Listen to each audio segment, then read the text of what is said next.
Então vamos lá. Você está me falando que não está faltando 20 bilhões na Americanas. Não está faltando 20 bilhões. Não é que o estagiário lá da contabilidade chegou e falou: nossa, tem um rombo de 20 bilhões no balanço. Não é isso.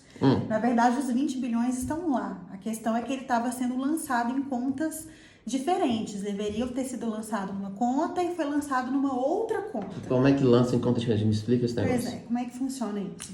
Vou colocar um exemplo aqui.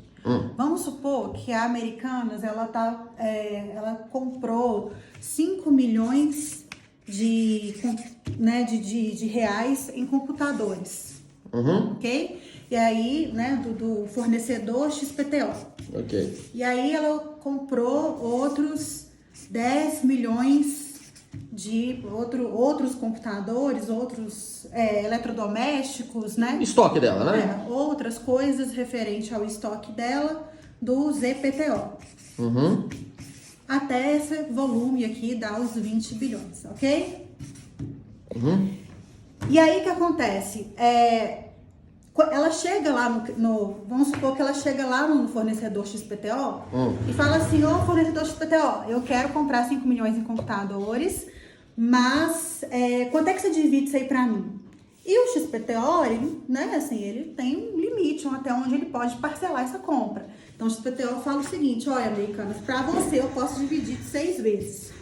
E o ZPTO, ele vai lá e fala também: olha, 5 vezes eu consigo dividir aqui esse valor para você. Negocia o prazo de pagamento, né? Exato. Só que isso daqui, para Americanas, pelo volume de compras, é muito baixo. Ela não consegue, ela não tem caixa para poder pagar 5 milhões, 10 milhões em 6 ou 5 vezes.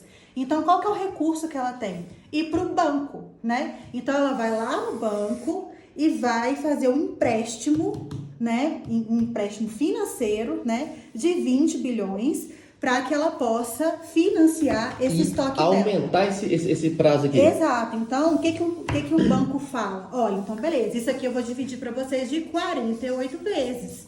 Muito melhor para Americanas. E aí vai pagar os juros do banco, Isso. mas pensando nos ciclos, esse prazo aqui é maior do que esse. É maior que esse. E aí, matemática fica legal. Legal. E aí, o que ela vai fazer? Ela vai pegar esse valor, vai pagar o fornecedor XPTO, ela pode pagar até em menos vezes, que o dinheiro já está em caixa. Talvez pagar à vista e tal. Pode pagar à vista, às vezes até conseguir um desconto maior, né? Então, o fornecedor, beleza, vai pagar à vista ou dividido de poucas vezes aí. Mas você tá me falando então que isso é o que aconteceu.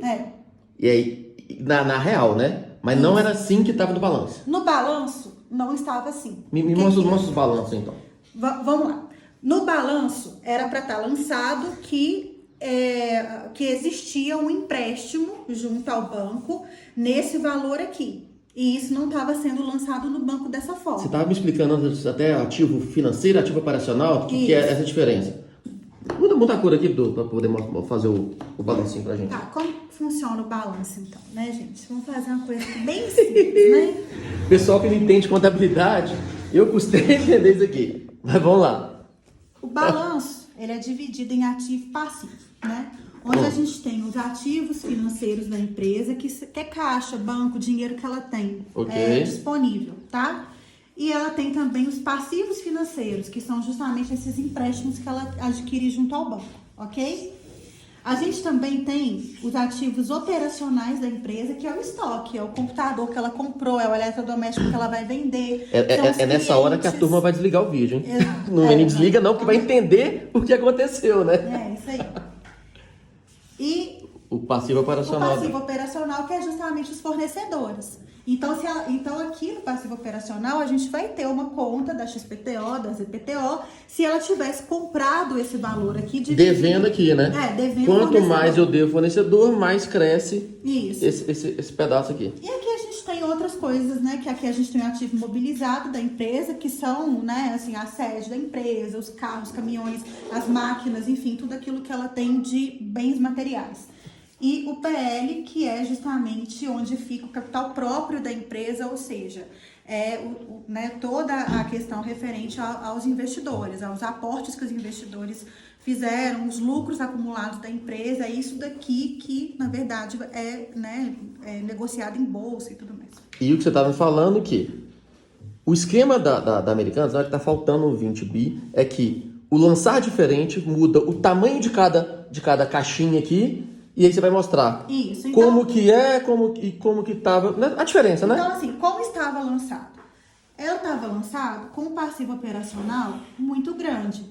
Ou seja, dizendo que eu devo fornecedores. Eu devo XPTO. Na casa de 20 bilhões. E falando, né, que você estava me explicando que assim, é que na verdade você tá falando assim, nossa, isso daqui eu consegui negociar com o meu fornecedor de 48 vezes. Isso é maravilhoso para Americanas, porque a Americanas ela não parcela o recebimento dos clientes dela em 48 vezes. Então isso significa. Só que ela tá falando, né? O balanço tava dizendo. Obviamente, gente, esse 48 é fictício, né? Uhum. Mas ele estava dizendo que aqui estava alto. Isso. Só que o que e aí, então aqui a gente tem, é como se a gente estivesse falando o seguinte, olha, eu tenho um prazo gigantesco para pagar fornecedores, porque eu tenho um prazo altíssimo, e isso daqui financia a minha operação de armazenar e vender meu estoque. Tá, mas como que na verdade estava, então? Tá, então, beleza. Como que na verdade deveria estar, Isso, né? deveria estar. Então, tava desse jeito. Aqui a gente tem uma situação saudável, onde a empresa, ela tem longos prazos com fornecedores e isso dá para ela, né, um ciclo financeiro saudável, ou seja, ela recebe do cliente primeiro para poder pagar o fornecedor depois. Então, quanto mais fornecedor a gente tiver nessa conta aqui, melhor. Significa que ela conseguiu fazer uma boa gestão ali de prazos com esses fornecedores e passivo operacional alto é bom, isso é bom. Okay? E a gente vai mostrar no Nuconte depois, porque se ele tivesse o Nucontezinho, veria isso mais fácil. Né? Agora, como deveria ter sido lançado, né? Que aí é essa que estão se discutindo, é que se foi erro, que se foi fraude, né? Então, assim, isso a gente não sabe ainda. Mas o que foi afirmado que o cara falou assim, ó, na verdade não é aqui que tá alto, não. É onde, né? Então, vamos repetir aqui as siglas, né? Ativo financeiro, ativo operacional e o imobilizado. Passivo financeiro, passivo operacional. Eu sou canhota e você tá pegando... Tô vendo, mas não, é assim mesmo. O cachorro tá aqui acompanhando também, ó. Vamos lá. Só que é o seguinte, isso aqui então foi dito que não é uma dívida operacional. Não é com fornecedor. Não é o fornecedor. Não é isso daqui que está acontecendo. O que está acontecendo é uma dívida financeira no banco. Então, Fernanda, me explica a contabilidade agora. Vou aprender a contabilidade, hein?